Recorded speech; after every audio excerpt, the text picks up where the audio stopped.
Is that better? Yes. Yeah. So it's been a year since the Booker long list was announced. I think July last year, and this was when Sri Lanka was in the middle of a very severe economic crisis. There were shortages and queues snaking all over the city, and in the middle of all that chaos, you get the news that you're on the Booker long list. So what was that like?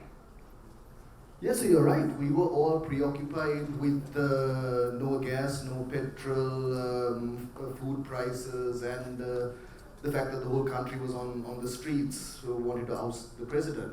And I'd finished on this book. To write it was quite a struggle. To get it published was also a struggle. It took a good 7 years. So, yeah, 7 years for 7 moons, but I think that's as long as it takes. And I finished it at the end of 2021, and when you finish a book, and I've only done a few kids' books, but 2 novels, and you have that moment where you just think, okay, I can sit and fiddle with this for another year, or I can just let it go, I've done my best, and you have that moment where you think, okay, I've done my best, I hope someone reads it, I hope someone reviews it, but even if no one does, I think I did an okay job, and then you move on to the next. And I started writing the 3rd book, and I was in Iowa on a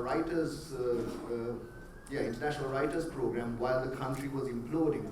It was strange. Iowa's a lovely place. I think the reason it has a famous writing program is, the weather's pretty crap and there's nothing much to do, so you end up sitting in your room and writing. And I was making a lot of progress, going for nice bike rides, and I come back, turn on Twitter or the BBC and see Sri Lanka is burning. And I came back and I was there July 9th, almost to the day, the big protest where you would have all seen, invaded the presidential palaces, swam in his pool, watched the cricket on his TV. We beat Australia in a test match. We beat Australia in a test match, and everyone. I was there when the news came, and everyone was in there. And so amidst all this chaos, after the struggle, the Aragalia finished, we had to go back to the business of living. And you're right, petrol queues and no gas and no food and power cuts and all of that. And so my wife was in a petrol queue for 4 days. I was like, forget about this is the apocalypse, let's buy bikes and let's just walk, forget about, but she was like, no, I hear there's a tanker coming from Mana, I'm gonna sit. So she was in a petrol queue for 4 days, and I was taking the kids to classes and so on, and that's when I got the news. I got this frantic text and call from my publisher saying, we've been longlisted for the Booker. And then I thought, okay, at least this thing will now it'll get at least read or reviewed by someone. And I remember that week, end of the day, my wife finally got like a full tank of petrol, and she came back, and Friday we were celebrating, and a friend came over. And they were like, congratulations, full tank of petrol. Oh, by the way, well done on the Booker. Nice. You got a full tank of petrol, that's unbelievable. And he was only half joking. But that's sort of how it felt. It's like, I worried when I wrote this, so I was writing from 2013 onwards. And in 2015 to 2019, before the Easter attacks, there was that brief moment where we thought, okay, Sri Lanka's learned from its mistakes, we're going to be all right. And I thought, when this book comes out, will people believe that we did such terrible things to each other?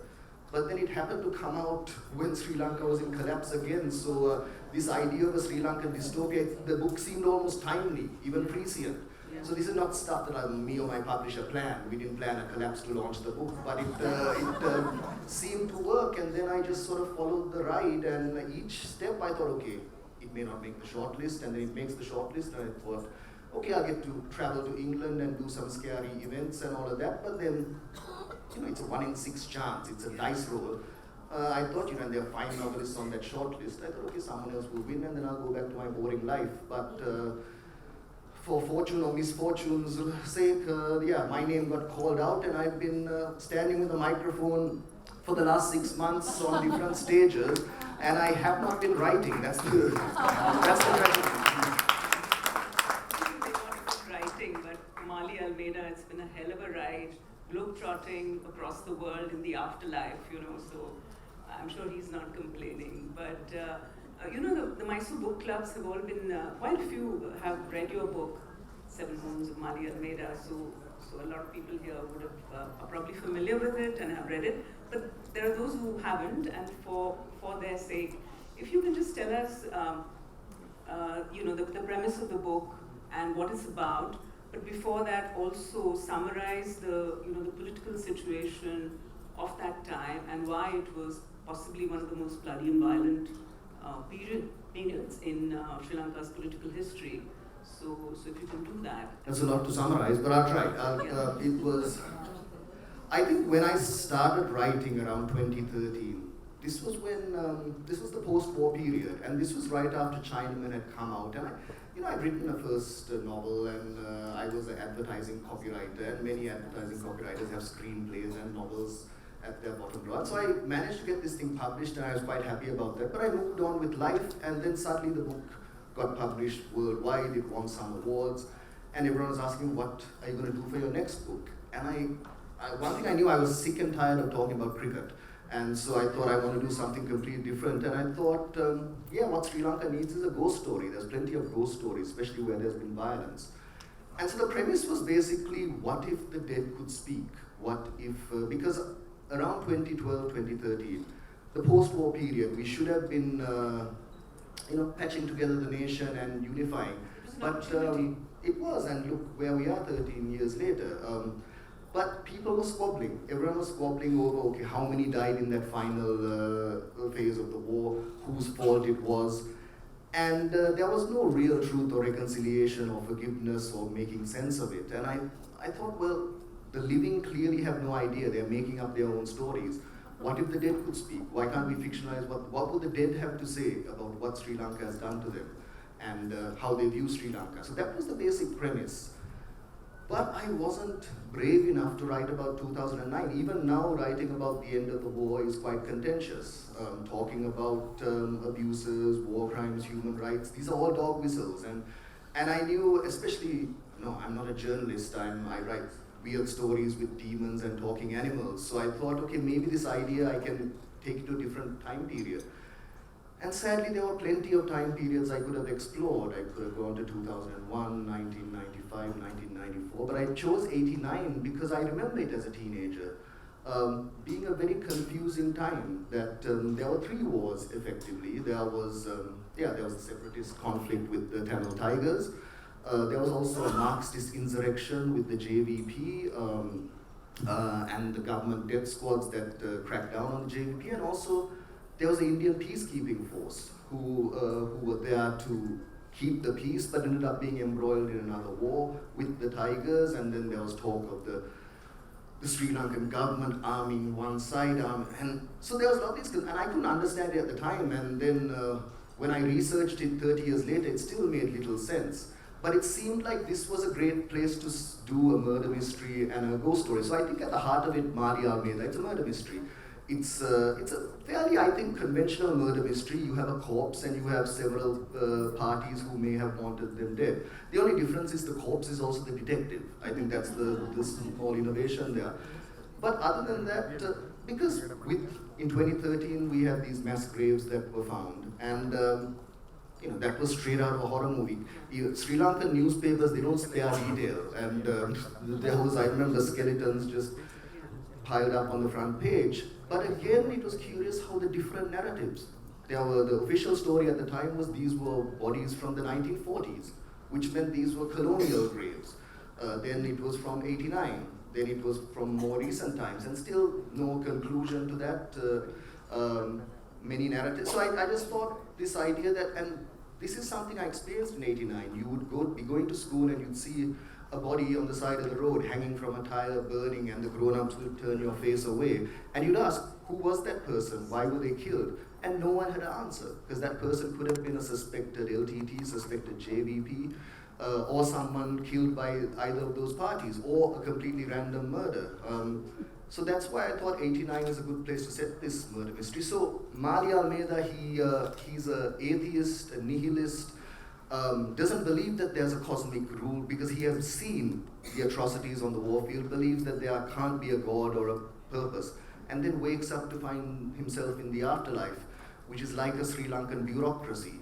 and he has a piece of paper which he needs to get stamped at that counter, but the person has gone to lunch for the last 100 years, and so this idea that Sri Lanka is full of these spirits, because there's been many explanations for the Sri Lankan tragedy. Why does this beautiful paradise go from catastrophe to catastrophe? And many have said it's because the island is cursed, because a lot of foreign, this is the other thing, foreign agents are destabilizing the country. But I thought it's perhaps plausible that the reason is there's a bunch of restless spirits who are waiting to get their passports stamped to the next thing. And they are just sick of the bureaucracy, so they are bored and they are whispering these bad ideas in people's ears. And so that was the framework. But I think the spine of it is it's a murder mystery of the corpse trying to find their killer. But also there's several moving parts. It's a political thriller. So Mali Almeida is a war photographer. So he has these photographs of many atrocities that he believes if the world could see, it will end all wars. So there's that element to it. There's also a love triangle. There's also a bunch of ghosts cracking jokes and philosophizing. So there's a lot of moving parts to it. But I think at its heart, it's about a ghost who has 7 days to find their killer. Right. Just to digress just for a moment from Seven Moons, you mentioned that Mali Almeida is a war photographer, though he's kind of a mercenary because he takes pictures for any side and basically records these atrocities that have been committed by the various actors in this conflict. He is also he's the corpse who is looking for his own killers. So he's the detective. So this is your first book, Chinaman: The Legend of Pradeep Matthew. There too, the protagonist W.G. Karunasena is a sports journalist, and he is looking for a missing cricketer called Pradeep Matthew, who was vanished many years ago. So I mean, the two books have absolutely nothing else in common. They're completely different narrative voices. But these are the two things that stand out, that the main protagonist is a journalist, and it is a detective story of sorts in both cases. So my question is, I mean, is there an advantage in terms of storytelling to have your main character be a journalist in Sri Lanka? And murder mysteries and detective stories, are they something you grew up reading? And No, for sure. I think with both books, I was trying to write genre fiction. So the first one, yeah, you're right, it's a detective story finding a missing person, one of the oldest noir tropes, except the detective is a drunken 65-year-old sports journalist and his sidekick is also his drinking buddy. And but yeah, the trope is it's a missing person story, and the same with this being a murder mystery. So yeah, I did grow up reading Agatha Christie, and later, I got into horror, Stephen King, Clive Barker, and all that. But I remember I still go back to Agatha Christie because those plots, and I found out that she never knew who the murderer was when she started writing, which was because I never knew how my books are going to end. That's why I take so long with them. But she would write it and then at the end find out who the murderer is and then go back and revise on her typewriter, presumably while eating apples. But this was, and also Dame Agatha, she invented the slasher horror genre, this, and that's how this started. It started as a slasher horror called Devil Dance, about a bus full of aid workers traveling around the coast during the tsunami, and one by one they get, this trope we see in Friday the 13th and Scream. It was from And Then There Were None, which was, strangers go to island, and so I borrowed a lot of these tropes. But in the end, Devil Dance didn't quite pan out. 300 pages later and 3 years later, it was a complete mess. And this is the thing that the writers in the room know. It takes just as long to write a terrible book as it does to write a decent book. The difference between writers and civilians is most people will then give up after writing 300 pages, but writers keep going back and seeing, is there something I can salvage? Yeah. And it turned out there was. The only thing I salvaged from that draft was the ghost on the bus, which was a dead war photographer called Mali Almeida. And and I thought, okay, forget everything else, the story has to be about this guy. But it's interesting you mentioned journalists, because I've been asked this question. You write supposed detective fiction, but there's no detectives, or the detectives there are inconsequential. It's always the journalists. And I thought about that. It wasn't something conscious, but it is true because, as we mentioned, crimes don't get solved in Sri Lanka. The press will create narratives on social media. There'll be narratives, people will talk. But in the end, inconclusive, there's no Sherlock Holmes who comes in and smokes a pipe and says, yes, that's the culprit, and points them out. In the end, it's the journalists, because the investigation is botched or it's abandoned. And it's the journalist who goes out there, risks their lives, and tries to find truth and end up paying with their lives in many cases, or in the case with Maria Almeida. So I think subconsciously, I realized that journalists are the true heroes of Sri Lanka. We don't have these crime-solving detectives. So maybe you can read something for us that will give us a flavor of what Seven Moons of Maria Almeida is all about. Yes, so I'll read something to that point. So this is a book featuring demons, talking animals, angels, spirits, but I'm going to read the part with no ghosts, nothing, a painfully realistic bit. It's the bit that features the two cops investigating the murder.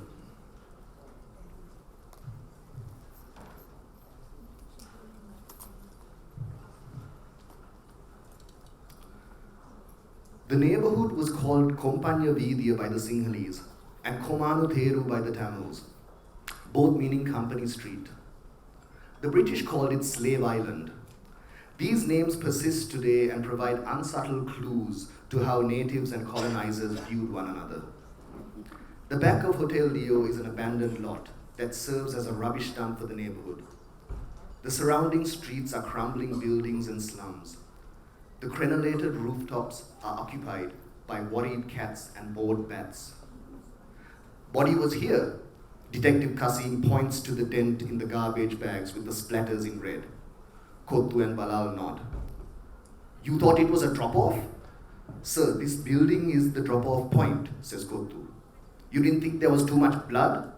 Didn't think like that, sir. Kasim shines the torch up the walls of the hotel. It looked like red and brown paint had been thrown down its side. You didn't notice those stains? Sir, when collecting garbage, no time to look at scenery. Keep talking like that and see what happens, snaps ASP Ranchagoda. From today, you will all give full paperwork.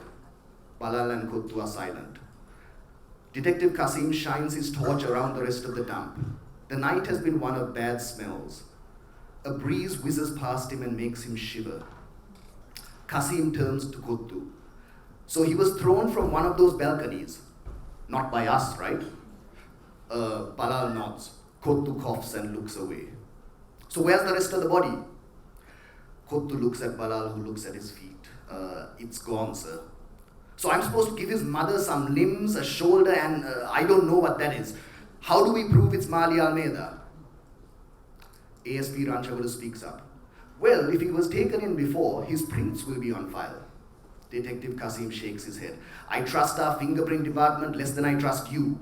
Where's the head? We threw it in the lake. I don't want to hear it, okay? Get me the head. I don't care if you have to drain the whole stinking bearer. We need it tonight. Kottu picks up the phone in the office and gets driver Malli out of bed. Kasim lumbers towards the lift. What are we doing, detective?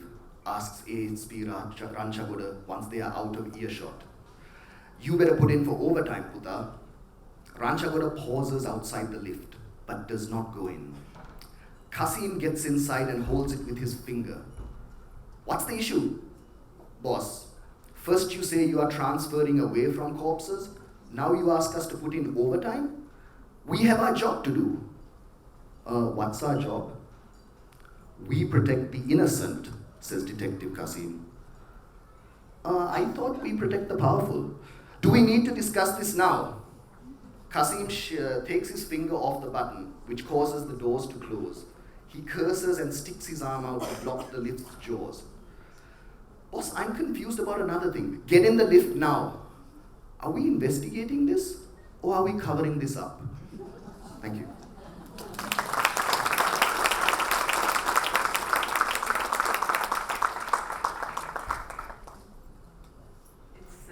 Black humor at its finest, I think, because it is so gruesome and yet so funny.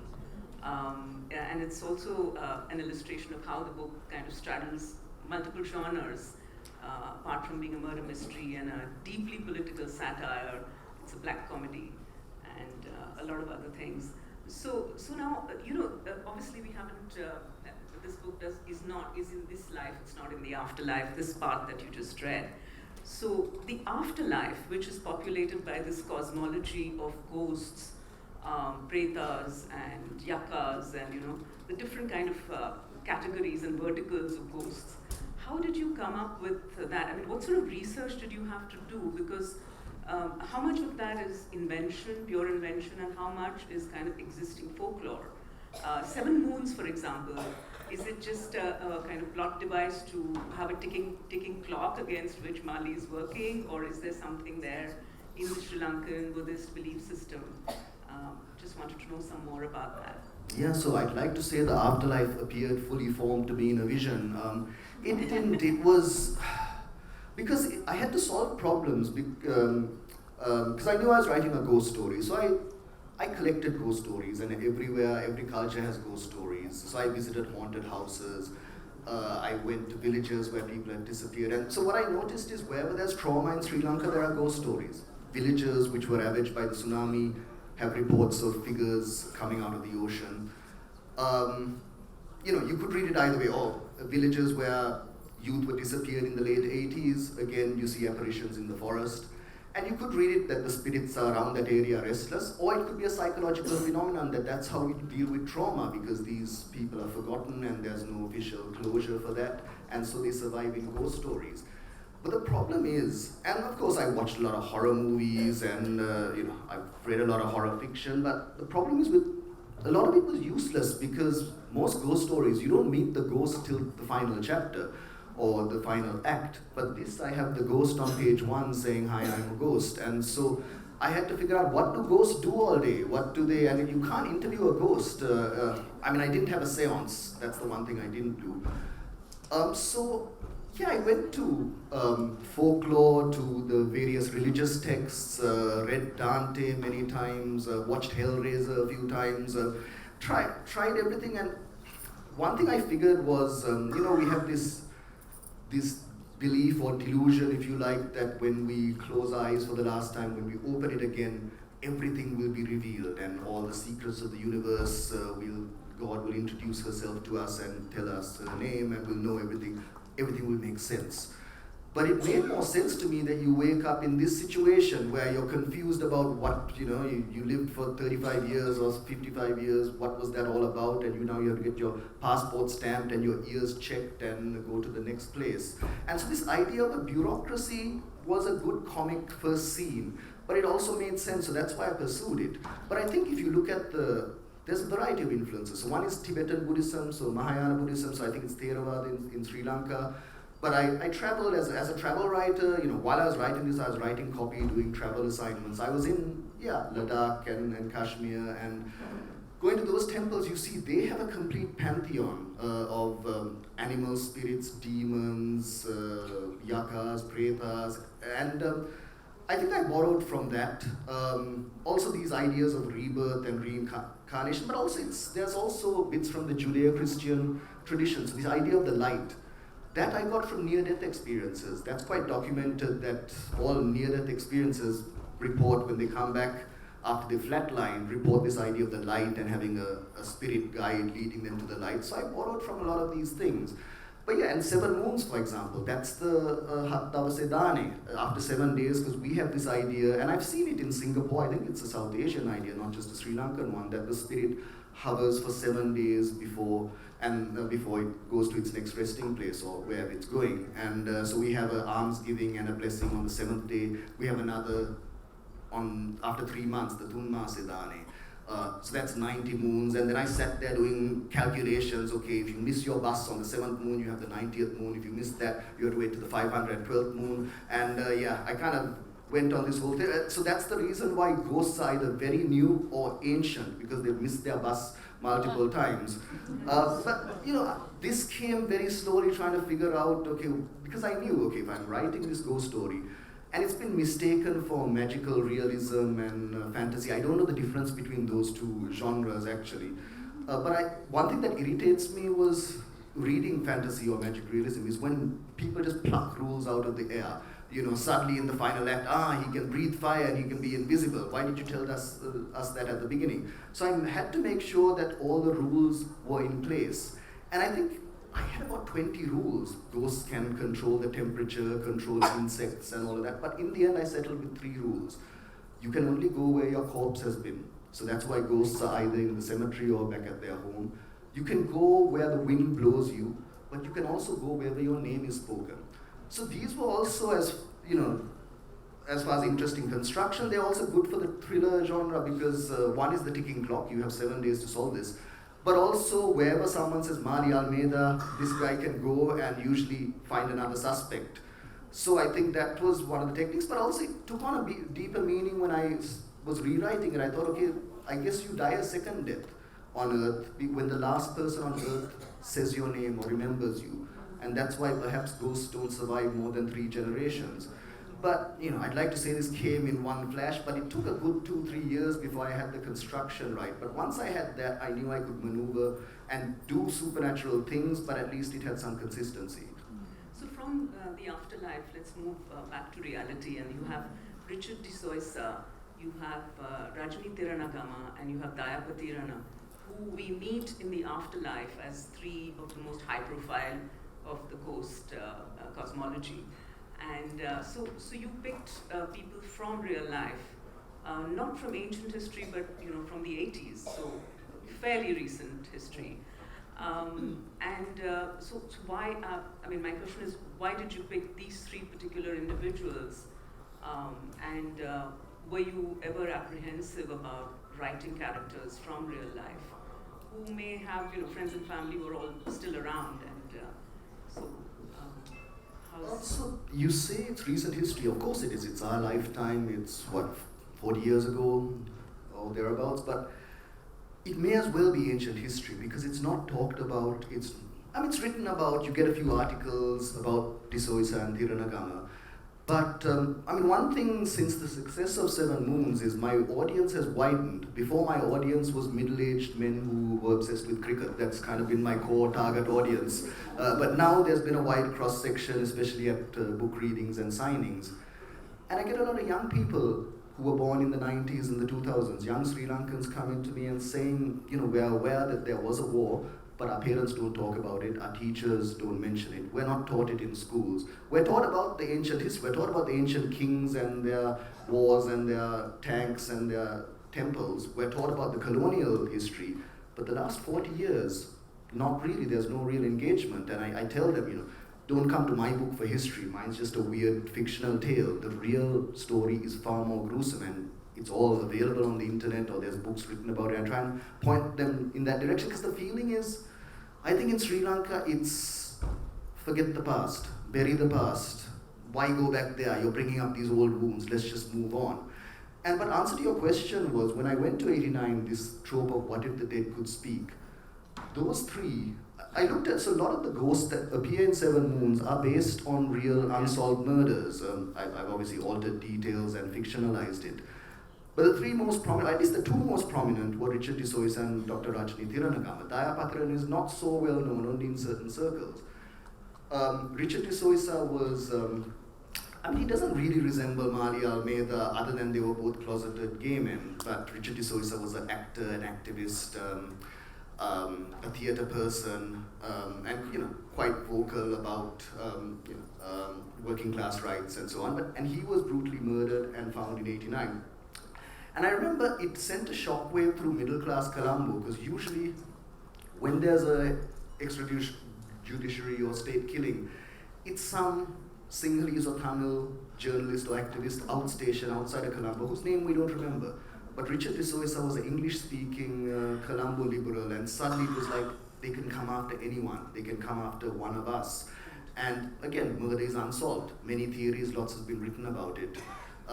Dr. Rajni Thiranagama was a Tamil moderate. She was a professor in Jaffna and Peradeniya, and she wrote The Broken Palmyra, a seminal book that outlines all the killings, the tiger killings, the state killings, and all of that. And for that crime, she was assassinated by the OTT. Daya Patirana, not so well known, but he was perhaps the first campus radical who was murdered in 89. His throat was slit on campus, again unsolved. And I just thought, what if these three guys met in the afterlife in '89? What would they have to say to each other?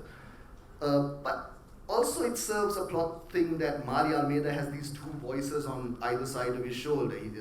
Not quite the angel and the demon, but Dr. Rani is saying, forget your life, move on, it's all done, move into the life, forgive everyone and move on. Whereas Sena Patirana is saying, no, that's exactly what you should do, because karma is also a tool of the oppressive class. It just makes you forget. We must address those injustices, because they're not just addressed down there, they're not addressed on a cosmic level. We must be the instruments of karma, and you got to dig that stuff up and avenge it. And this is the debate that rages through Sri Lanka to this day. Right. How do we deal with our past? Do we dig it up and scrutinize it and make sense of it and deal with the unpleasant truths? Or do we bury it and forget it? And I think the latter is what we've done, and it hasn't really worked for us. So I tell these young people, read about this stuff. Even if you get as far as Wikipedia, just Google assassinations in Sri Lanka, bombs in Sri Lanka, murder, the list is depressingly long, literally longer than my arm, and you can find out what we did to each other. And not for any gruesome, perverted reasons, but to understand that these things should never ever happen again, but this is what we are capable of if things. And I think that's why 2022 being compared to '89, a lot of people have made that sort of glib comparison. There is no comparison. 2022, the country was unstable and dystopia, but it didn't have that level of fear and terror or violence that '89 did. And I hope we never have to see that ever again. We'll leave people who don't want to give away any spoilers. So, what path does Mali Almeida finally take? And does he get closure is something that we won't talk about because it's not fair to no spoilers. Yeah. I got a few spoilers at this. Hey, so the murderer was that guy. No spoiler. But I think it isn't as much about more than the political element. It's also about Mari Almeida's relationships. Right. He's not a very likable guy, and he treats the people who loved him quite poorly. His girlfriend, his boyfriend, his mother, he's got daddy issues, and it's also a story about him making sense of how he treated those people and trying to redeem himself. So I think that gives it the heart.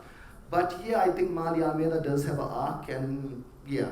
I kept wondering about the character's motivations, because here's Mali Almeida, he's in this safe Colombo bubble, out gambling and partying, and not really affected by any of the, brutality that's going on around him, and yet he courts danger. He goes to the most riskiest war zones and taking photographs. So what is it that drives him? Is it some kind of, urban cocoon? People who are in an urban cocoon sometimes feel the guilt because, there's all this going on, mayhem around them. And they're really safe and secure, and, there's so many people suffering. So what is it that took him out there? So this Colombo bubble idea is something that I have felt as well. Even if you went to Colombo last December, right after a power crisis and economic crisis, Colombo was partying, the lights were on, the Christmas trees were up, and it was like, okay, that thing that happened was just a wobble. And Colombo tends to, and that's how my experience of growing up in Colombo in the 80s was. The war was happening in another country. It was, you get the checkpoints and the bomb blasts, but it really didn't affect us. And that was my idea for Chinaman, to write a book where characters just drink arak and watch cricket and forget that there's a war happening, which is how we existed in this Colombo bubble. And yeah, but that was a key question. I was wondering, why is this guy going out there when he could stay safely in this cocoon, in this bubble? I think one reason was ego. He found something he was very good at. His dad, all through his life, said you're useless at everything. He tried everything and failed, but he found this one thing, photography, that he could somehow get that shot in these dangerous places. So I think it was partly ego. Also, there was a misplaced, even though he was a cynic and a nihilist, there was this idealism that I have seen things, I have borne witness, because these massacres now just exist on paper. Even '83, there's only 3 or 4 photographs we see every Black July memorial. I was thinking, where are the photographs of all these horrible events and killings and massacres? And so either no one had cameras, now, that's the thing, 2022, if someone wants to write a book about it, everyone has a camera and the whole thing has been documented. But those periods, it's almost like if there's no photographs, did it even happen, as the kids say? Photos, or did it happen? And so I think he also felt this idea that the things he had seen, if the world could see it, maybe the wars would stop. But I also think his sexuality came into play. So I remember you asked me a while ago, why? Okay, we get it. He's a promiscuous gay and he has a lot of sex.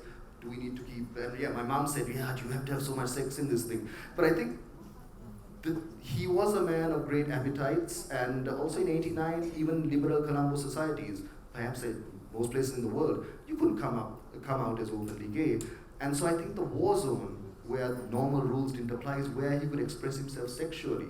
So I think these were the motivations. He could go away from his problematic personal life and go and have a party in the war zone, but also take important photographs and do something he was good at. So I think that was the motivation. But he always feels guilt because all the money he makes, he ends up gambling. And he's sort of torn, he can't pick any sides because he realized there are no good guys in this war. I mean, that's why I think there haven't been too many great war films made of Sri Lankan conflict. There's been plenty of like art films and really dark films, but to make a typical heroic war film, you have to find a hero. And it's tough to, he makes the point, there are no good guys, it's all different bad guys. So I think that was what his motivation was, so his sexuality really comes into play there. You mentioned that a lot of young people came to you and said, you know, we didn't know what happened in the 80s, because these are kids who've all been, you know, millennials. And they actually went out and gotten, you know, more information about what happened. So do you think that, a more general question about fiction, what sort of role do you think literary fiction can play in an environment where increasingly we have the rise of governments the world over who are authoritarian, conservative, majoritarian, and as a result, traditional media who've been mandated with the job of keeping us informed about what's happening around us, have had to kind of surrender their freedoms. Can literary fiction bridge that gap in many ways and, you know, create conversations which are not happening? Well, having written this and revised this all through the pandemic, you were increasingly reminded of how useless writers are. We are not essential services during that time when society goes down. You don't turn to the poets to write you a sonnet. Well, maybe you do later. But and literary fiction less so. And also, like I said, I think I write genre fiction, but the fact is, when I write about ghosts, the ghosts tend to talk a lot and philosophize, and those ramblings get mistaken for literature, and then it gets nominated for these fancy prizes. I'm not comfortable with the literary fiction thing, but okay. I do think that we have plenty of journalists, we have plenty of political commentators, plenty of historians, but we have multiple narratives. We don't need to go back to '89. Go to the Easter attacks of 2019, which again I feared was going to fade from memory because it happens. There's a lot of conspiracies. There's a lot of books written about it, articles written about it. No real closure, and then we move on to the next catastrophe. Though I see now there's activists now talking about, asking questions about the Easter attacks. But I think our history, we can't leave it to the teachers, the historians, because I feel that's where the fiction writer can come in, because these forgotten stories, we can apply. We don't even have to apply our narrative on it. We can just acknowledge the multiple narratives and allow a reader to at least make sense of it. But like I say, I don't write non-fiction, and perhaps if I was writing non-fiction, it may have been much more difficult to publish.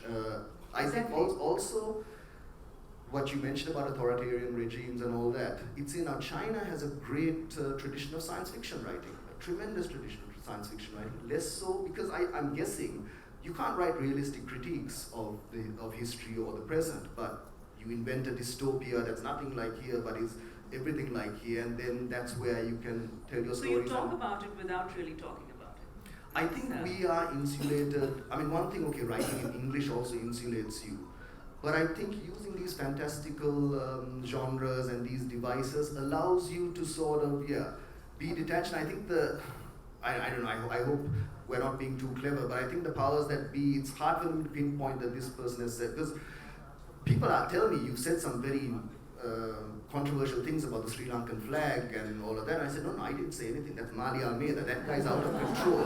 he's, I was just writing about him, and so you have that, I don't know, it's a flimsy excuse, but I think that is the part that fiction writers can play. At least we can write about not just the 83 riots, the 78 riots, the 58 Sinhala-only act. All these things have been documented by journalists, but I think when you have a story with a heart to it and characters to it, you engage people more with history, and maybe that's our way of, like Mali Almeida took witness with his photographs, you bear witness with your stories and your novels. So I think we're pretty useless, but maybe that's a role we can play. So I've got one last question before we invite the audience to ask questions. There's a lot of debate about AI possibly supplanting fiction writers in the future. Do you think that's likely to happen? And do you see an AI winning the Booker, 20 years down the line? The predictions business is dangerous, especially 20 years down the line with this. And look, no one knows what they're talking about. Even the experts don't seem to know where this is going. I'm not that worried. I think, okay, I'm good for a couple more books before the robots take over. I think we're okay now.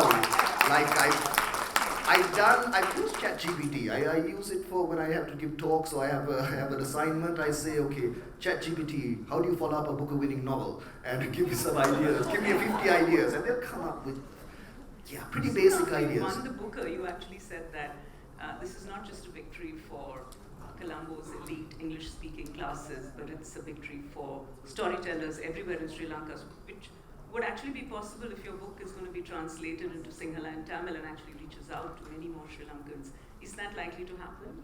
Yes, the Sinhala version's just been completed. I got the text this morning, the Tamil version at the end of this month. So yeah. And are you excited about that? Very much so. I mean, it's been translated into about 26 languages, but for me, Sinhala and Tamil were the most important. And it's very strange because Chinaman was one language. Everyone said, oh, Italians don't like cricket, Russians don't like cricket. But this one, and now Chinaman's also getting translated into Chinese. Chinaman is coming out in China, under a different title. Yeah, of course. Okay, obviously. So America and China said, we can't use this. This is a racial slur. We can't use this. And also it's misleading for Chinaman to be read in China. So I think that's the one thing the Americans and the Chinese agree upon is my first novel needs a new title. But no, back too quickly, this AI question is, I think when any new technology comes out, there is people freak out, oh, it's gonna replace us, it's gonna replace jobs. My analogy, it's not the tractor with farming. I remember that also. Everyone's like, okay, what are we gonna do? And people stopped farming and started programming computers and becoming investment bankers and painters and all of that. And I think, for me, the analogy is photography. When photography came out in the late 19th century, all the painters would have been up in arms saying, portrait painters, landscape painters, saying, well, it takes me 6 months to do a portrait, now you can do it with a click. But in the long term, what happened is painting evolved. After that, painting, Impressionism, Cubism, Surrealism, painting evolved to become more than just a replica of real life, and there's no one out of a job. There's more photographers employed anywhere than there were painters in the 19th century. So I think what might happen is there'll be more writers. Like now, back in the day, you had a specialist person who was a photographer. Now anyone with a decent phone is a photographer and a filmmaker.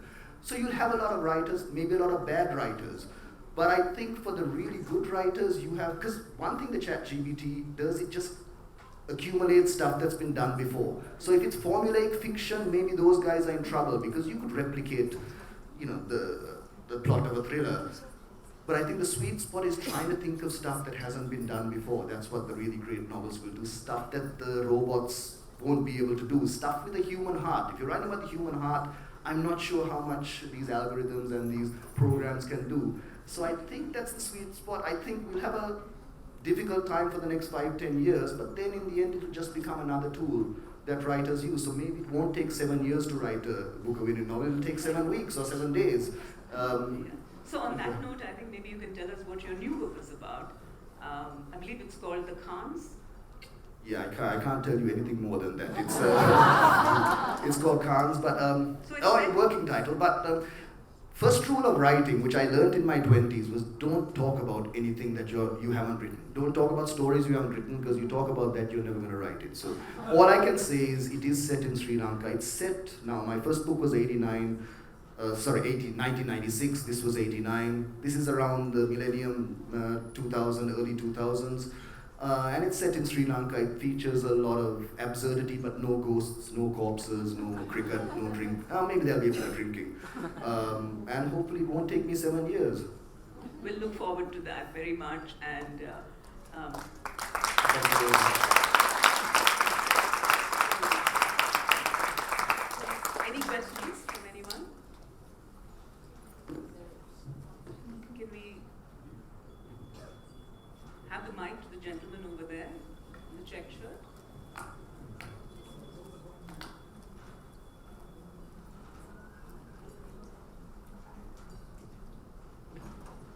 Thank you for a wonderful exposition of your book as well as Sri Lanka, Sri Lanka's politics. There's something to do with the society of Sri Lanka. I just want to ask on that. I visited Sri Lanka with my family in 2011 December. I found the place fantastic. I went through from Kandy to Colombo. I found everything in order, in the sense you people are all neat, clean, roads are clean, people are very humane. But yet we see, if you look at history of Sri Lanka, so much of violence, so much of crimes against humanity. Where does this anger come from? Thank you. This was my attempt to answer it. I have no idea, because you're right. I've also written tourist brochures and airline commercials. So I've written that side, the Paradise Island with these childlike, warm people welcoming you with their genuine smile and elephants bathing in waterfalls. I've written that version of Sri Lanka, and but I've also written this version to try and explain why we've been capable of such horror.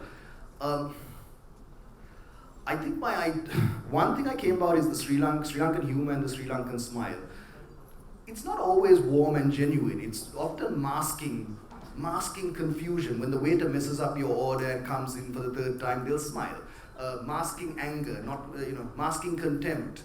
So I think behind the smile, there's a lot of darkness that seems to be there. But also, 2011 was a great time of hope. And also 2022, I experienced Aragala. I was there. And even though it's being demonized, I saw a bunch of citizens looking out for each other and not divided by races, by gender. There was the first Pride parade during the Aragale. I've never seen one in my lifetime. It always happens in these dive bars, but there was. And it seems that the young aren't fettered by these ideas that our parents had, that we have inherited.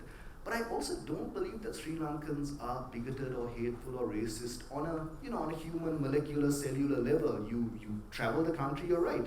You will see all the languages spoken and different communities working with each other. But I think it's an easy, lazy way to win elections. These ideas come up whenever there's a new election cycle.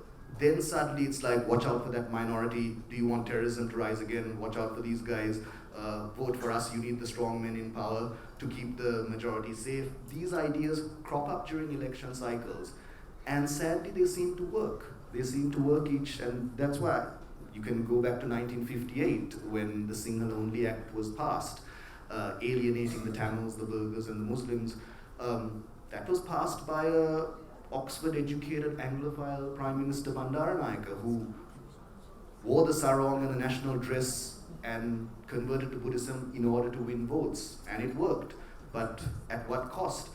And so that's what I really believe, that the country is not hateful or bigoted, but of course, when things get really, when the temperature is turned up, we are capable of great violence. And so that's why this Aragale, there was a lot of cracking of jokes, like even in the grimmest time, on Twitter, the jokes never stopped. And even on the streets, in the petrol queues, people were playing cards and laughing. And I feel that now the tendency is, better to laugh at each other and ourselves than punch each other. And I think that's why I write these dark, humorous novels rather than straight gruesome novels, because I think the humor is the thing that saves us. But let's see the next election. People ask me if I'm hopeful. I mean, Sri Lanka is a much more stable place than it was 12 months ago. But wait till the next election. Let's see if we're going to recycle these old hackneyed ideas, or if there's going to be a new generation of leadership who are going to present new ideas that work. So there is hope, but it is a great question. It's a contradiction, especially when you visit there. How can this paradise be capable of such ugly atrocities? But yeah, hopefully we will learn from it. Yeah. The lady Yeah. in the front. Oh, sorry. Hi Shehan, big fan. Actually, I read your book Chinaman at a very interesting time in life where I was not, I was a travel journalist for a while, and I used to travel to places, and I had to live alone in the hotel room when you go back, right? And there was a time in my life when I was not able to sleep for whatever reason. So Chinaman put you to sleep? Yeah, not the message that I wanted to pass, but it made my nights a bit more easy, and I was able to put myself to sleep, not because it was a book that was boring, but it was a wonderful book, though it's black humor and all of that. But my question is about Sri Lankan writers and artists, right? Because you come from a place which has a troubled history, troubled past, like you said, from catastrophe to catastrophe, do Sri Lankan artists also feel limited and feel the need to just explore those themes about the catastrophe and the problems, as opposed to, let's say, Jerry Pinto spoke a little while earlier, Murder in Mahim, which is a suburb or a locality in Bombay. So do you, I don't know if I'm being articulate about this, but do you feel limited by that? Because, I also traveled to Sri Lanka back in 2016, 2015. My appeal also was to go to your country, was to write about what was happening in northern Sri Lanka after the war and whether things were changing and all that. So do you feel that sometimes what the country has gone through limits your ability to explore more themes about the country or about what your inspirations could have been otherwise? No, look, I think there is an abundance of stories in Sri Lanka. And you don't need to even think of the war. You can go back to our colonial period or our ancient kings, or you can write a book about cricket and Iraq. That was my brief to myself when I was a young writer starting out, that I don't know if I have much to say about the war. I don't know if I'm capable or have an opinion that is valid, but I know I can write about, like a drunken uncle, about cricket, and is it possible to write a story that doesn't mention the war? And that was my brief with Chinaman. And I think it is. If you look, Ashok Ferry writes these comedies of manners set in Colombo. Andrew Fidel, one of our finest writers, is a cricket writer, but also writes travel stories. But now I'm seeing these young writers writing genre pieces. Amanda Jayatissa writes murder mysteries. Yudhanje Vijayaratna writes science fiction that's not just about dystopia, but it's also about technology and all that. I think there are abundance of stories. It's an obvious thing to go to because we have had all this conflict. But again, you can pick your conflict. You can write about 2019 or 2022. I'm sure there's plenty of Petrol Q novels and Aragalaya plays being penned as we speak. So I don't think it's limiting at all. I think the canvas is vast, and I think the set, if you're a filmmaker, it's a beautiful set that you can go from the beaches to the hills to wherever. I think that it's not a problem of not enough stories or limited stories. I think the problem for me is that I'm a slow writer. I've written 2 books in 15 years. I'd like to. They asked, when are you going to write about 2022? I said, I'm still stuck in 89 and 96. It'll take me another 20 years to do it. So no, I don't, and I don't think you are burdened to write about that. In any, also the diasporic novel about the Sri Lankan coming back and discovering their roots. Those cliches, obviously they're obvious things to explore, but I think there's plenty more stories that you can uncover.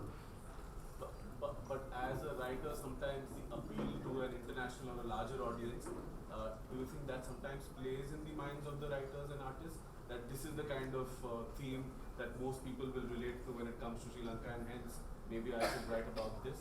Do you think that happens?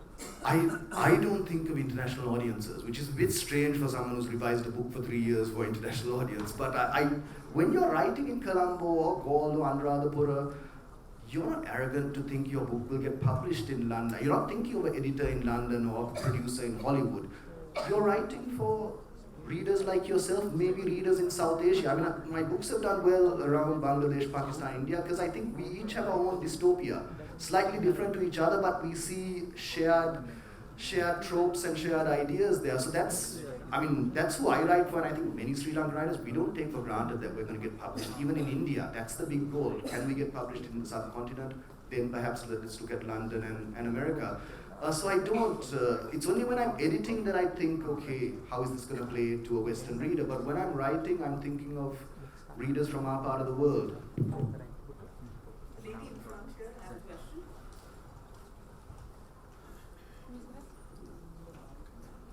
I don't know. Thank you. This was a great session.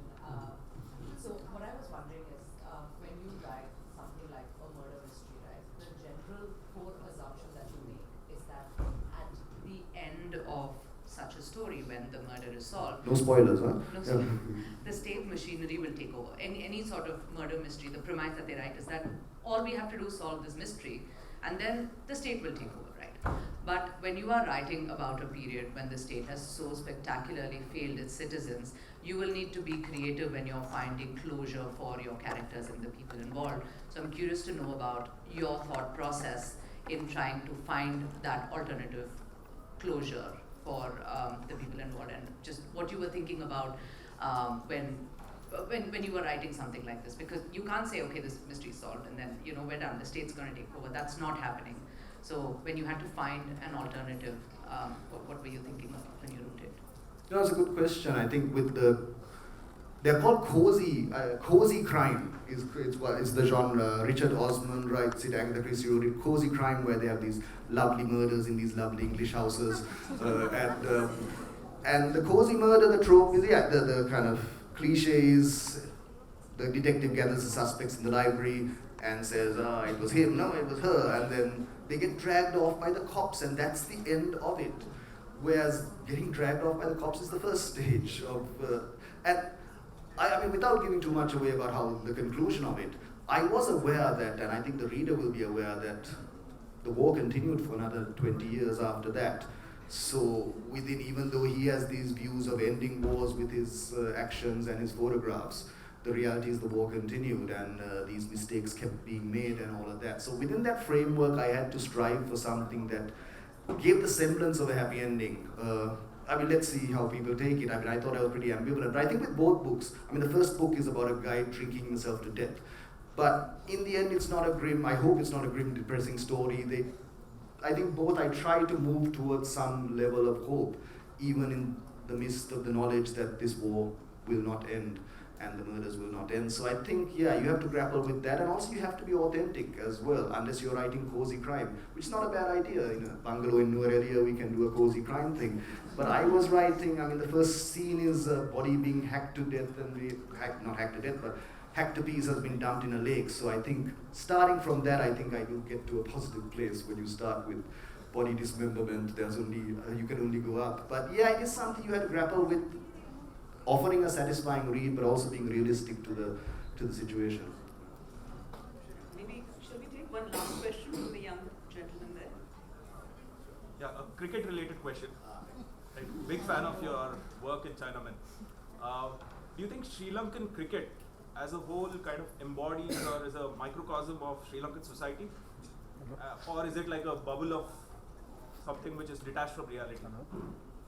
Great question, yeah. And we just beat Scotland. That was I was at the Ashes 5 days ago on the first day at Lords, and everyone was like talking about baseball and all that. I was like, no, we got to beat Scotland, then we got to beat Nepal, and the West Indies are out, but looks like we might still survive. No, I mean, that's what this Chinaman's trope was, how cricket mirrors thing. But I think cricket is something that transcends, because if you look at 1996, it was the height of the war, and yet there was and it was also mainly the Sinhalese sports club. Arjuna Ranatunga and his boys were the core of that team. But there was one lone Tamil in that team, Uttaya Muralidharan, and the whole nation rallied behind. And there was a talk of him being the token Tamil. He was the greatest bowler we've ever had, and then when he was called for chucking and all of that, the whole nation and the dressing room rallied behind him, and then delivered a World Cup. And so I don't know if it's a microcosm, because you see Tamils and Muslims are underrepresented in the cricket team, but of course with cricket, talent supplants everything. So we have the Tamil Union, the Sinhalese Sports Club, the Moor Sports Club, but they're not segregated according to race, because clubs will get whoever has the talent. So cricket is an area where you can also transcend class as well as race. So now, There was a time where, I think before the Ranatunga era in the 70s and 60s, it was all the elite schools in Colombo, English speaking. It was a sport. Now those guys can barely give an interview, and I don't think that's something to be ashamed of. I just wish they had an interpreter instead of them trying to struggle through it. But yeah, they're mostly rural boys from all over the country. So I don't know if it's a microcosm, but you can see the same inefficiencies at play. We rely on talent. So 1996 was a bunch of amateurs, bank clerks, take off their tie, go for cricket practice, and then beat Australia. And then after some money came in, there was talk about refining the domestic structure and all that, but none of those things happened. It was like, we can get by on talent. And when that generation retired, we had Sangha and Mahela and Malinga and Mendes and Matthews and all these guys turning up. And so we thought, okay, we can get by on talent. And even now, we don't have any superstars, but it's still, in the height of the Aragale, we beat Australia in a test match. So it feels like even in Sri Lankan economy, we feel like, okay, we can hit a couple of sixes off the last over and we'll get by. And that optimism is there. That's the only parallel I see, that we're not going to do structural reforms, get rid of corruption, give proper training, none of that. We're just like, Sri Lanka can get by on talent, and sometimes they do. And that's why everyone likes watching them. But most of the time they lose spectacularly because of incompetence, and I think that's the parallel I see. But yeah, it's not quite a microcosm. I think cricket transcends. Right, I think we're Can we actually wind out of up time and there. Congratulations again. Thank you so much for this conversation. It's been great talking to you, and I hope you come back. So, Yeah, thank you very much. I'm looking forward to doing some sightseeing after the festival. Yeah. right. So enjoy your time here. Yeah, there's a beehive outside my window, and I've been watching insects all day. So my other book is I'm writing a kids' book. We didn't talk about my kids' books. Yeah, Where Shall I Poop is my masterpiece. Yeah, that's the one. And yeah, I'm writing a book about insects. So I did some writing in Mysore, so it's always a good Oh, thing. that's great. Yeah. That's wonderful. You know, Shehan, other dads buy children's books to read to their kids at night. He actually writes them. So he's got 3 children's books, right? Yeah, Sneaky Plants. I just figured, because I had kids while I was writing the 7 Moons and struggling, and I thought, Very Hungry Caterpillar sells 1 million copies. Forget writing literary fiction that no one may read. Let's write Hungry Caterpillar, so that's our aim. Let's see. Well, so you have 2 very happy kids, so that's well worth it. Thank you. Right. Thank you very much. Thank you very much. Thank you.